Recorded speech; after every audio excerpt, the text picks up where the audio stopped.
નમસ્તે, ઈ વિદ્યાલયમાં આપનું સ્વાગત છે। આ વિડીયોમાં આપણે કૌંસ વિશે ભણીશું અથવા તો આપણે બીજગણિતની શરૂઆત એવું સાદું રૂપ આપતી વખતે જે ચોક્કસ નિયમો વિચારીએ છીએ એના વિશે શીખીશું। તમને થશે ચોક્કસ નિયમો વળીશું, સરવાળા બાદબાકી ગુણાકાર ભાગાકાર તો આવડે જ છે, તો હવે એમાં શું નવું શીખવાનું છે? જો આવી એક રકમ લખું છું, 7 + 3 × 5। હું અહીં જ નિયમોની વાત કરું છું। જ્યારે આપણને એક સાથે આવા સરવાળા બાદબાકી ગુણાકાર ભાગાકાર એવું કરવાનું કહેવામાં આવે તો સૌપ્રથમ શું કરવું? જો અહીં હું ડાબી બાજુથી જમણી બાજુ જતી જઉં અને એ રીતે હું દાખલો ગણતી જઉં તો સૌપ્રથમ 7 + 3 અને ત્યારબાદ હું ગુણાકાર કરીશ, ખરું? એટલે મેં આ કલર પણ અલગ લીધો કે હવે શું થશે? 7 ને 3 10 × 5 એટલે 50। પણ હવે આ રીતે આ તો પહેલા દિમાગમાં આવી ગયું કે આ રીતે કરું તો મેં આ રીતે કરી, પણ જો હું આ રીતે કરું તો 7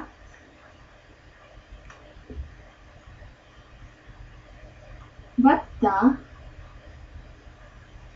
3 × 5 હું આ રીતે કરું તો શું જવાબ બનશે? જો 7 + અહીં મેં પહેલા ગુણાકાર વિચાર્યો અને લખ્યું 15 અને જવાબ બન્યો 22। તો આવું કેવું? રકમ 1 અને જવાબ 2, અહીં 50 મળ્યા, અહીં 22 મળ્યા। ગણિતમાં આવું હોય નહીં। જવાબ આપણે ભલે જુદી જુદી પદ્ધતિથી વિચારીએ પણ જવાબ તો સરખો જ આવવો જોઈએ, ખરું? આવી કોઈ રકમ આપણે સેટેલાઇટના કોઈ પ્રોગ્રામમાં આવતી હોય અને એક વૈજ્ઞાનિક આ પદ્ધતિથી ગણતરી કરે ને એક વૈજ્ઞાનિક આ પદ્ધતિથી ગણતરી કરે તો એકનું સેટેલાઇટ ચંદ્ર પર પહોંચે ને એકનું સેટેલાઇટ મંગળ પર પહોંચે, તો એવું થોડી હોય। ઉપગ્રહ તો જ્યાં પહોંચવો જોઈએ ત્યાં જ પહોંચવો જોઈએ ને। તો અહીં ચોક્કસ નિયમોના આધારે ગણતરી કરવામાં આવે છે અથવા તો સાદુરૂપ આપવામાં આવે છે। તો એ નિયમો કયા છે આજે શીખવાનું છે આ વિડીયોમાં। તો સૌ પ્રથમ તો જો કૌંસ હોય આખી રકમમાં તો કૌંસ છોડવાનો, પછી એટલે કે કૌંસની રકમમાં જે હોય એને સાદુરૂપ આપવાનું, ત્યારબાદ ઘાતાંક, ત્યારબાદ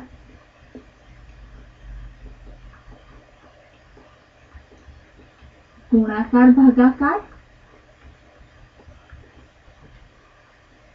અને ત્યારબાદ સરવાળા બાદબાકી।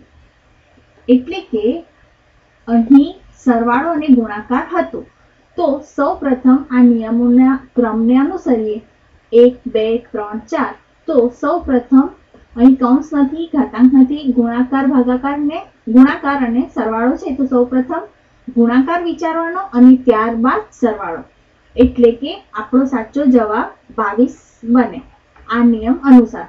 તો હવે આવા બીજા દાખલા જોઈએ સાદુરૂપ આપવાના। જો અહીં હું એક આવી રકમ લખું છું, 7 + 3 × 4 / 2 - 5 × 6। બાપરે, એક નજરે લાગે આટલી બધી પ્રક્રિયાઓ કરવાની?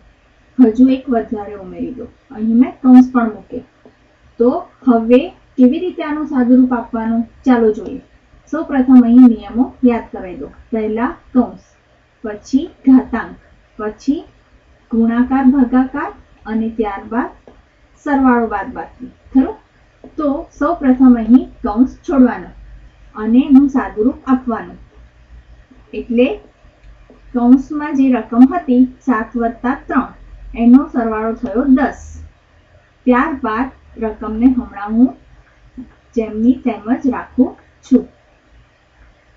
હવે ગુણાકાર ભાગાકાર બાદબાકી વિચારવાના છે તો કૌંસ છૂટી ગયો, ઘાતાંકમાંથી તમને થતું હશે ઘાતાંક એટલે શું?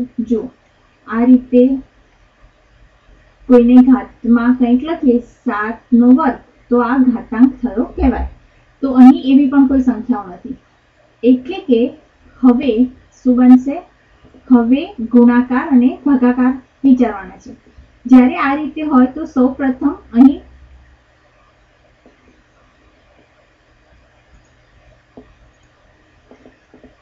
ભાગાકાર પહેલા વિચારવાનો અને ત્યારબાદ ગુણાકાર. તો અહીં ભાગાકાર અહીં વચ્ચે છે એટલે સૌ પહેલા આપણે આનું સાદુરૂપ આપવાનું. અહીં 4/2 એ રીતે વચ્ચેથી ના કરાય એટલે કે ગુણાકાર અહીં પહેલા આવશે. અહીં બન્યા 40. હજુ આવા બીજા દાખલા જોઈએ એટલે તમને વધારે ખ્યાલ આવશે. ભાગ્યા 2 ઓછા અહીં સાથે ને સાથે તમે ગુણાકાર કરી શકો છો પણ હું આ રીતે છૂટું પાડું છું. હજુ એનું એ રકમ લખી. હવે 40/2 આને અલગથી આપણે કરી શકીએ. ઓછા આ 5 × 6 30 એટલે કે અહીં 20 ઓછા 30 અને જવાબ શું બન્યો? છેલ્લું સાદુરૂપ જવાબ બન્યો -10. ખ્યાલ આવ્યો? તો આ રીતે સાદુરૂપ અપાય છે. હજુ બીજા વધારે દાખલા જો એટલે તમને મહાવરો થઈ જાય. જો એક આવી રકમ લખું છું. 1 + 2 ઓછા 3 વત્તા 4 ઓછા 1.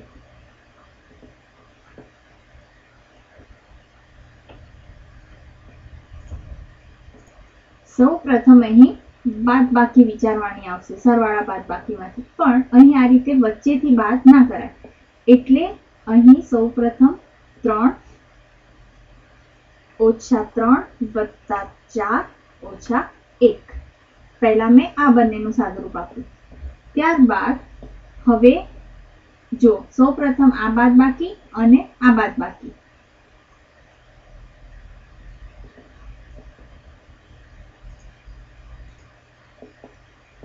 પણ એ પહેલા અહીં સાદુરૂપ આપતા જઈએ શરૂઆતથી જ. તો અહીં 0 વત્તા આ રકમને એમ નીચે ઉતારું છું. હવે નિયમ પ્રમાણે પહેલા બાદબાકી અને પછી સરવાળો. તો શું થશે? 3 એટલે કે જવાબ બન્યો 3. આ જ રીતે હજુ એક બીજો દાખલો લખું છું. 4 × 2 ભાગ્યા 3 × 2.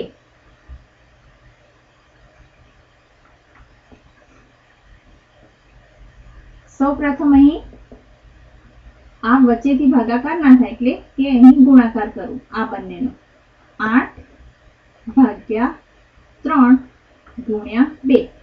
જો હવે ગુણાકાર ભાગાકાર 2 વધ્યા તો પહેલા આનો ભાગાકાર આવશે. 8/3 અને એને ગુણ્યા 2. ખ્યાલ આવ્યો? એટલે કે અહીં શું બનશે? હવે આ અંશનો ગુણાકાર એટલે 16/3. ખરું? હજુ આને દશાંશ અપૂર્ણાંકમાં તમે ગણી શકો છો પણ આ જવાબ પણ સાચો છે.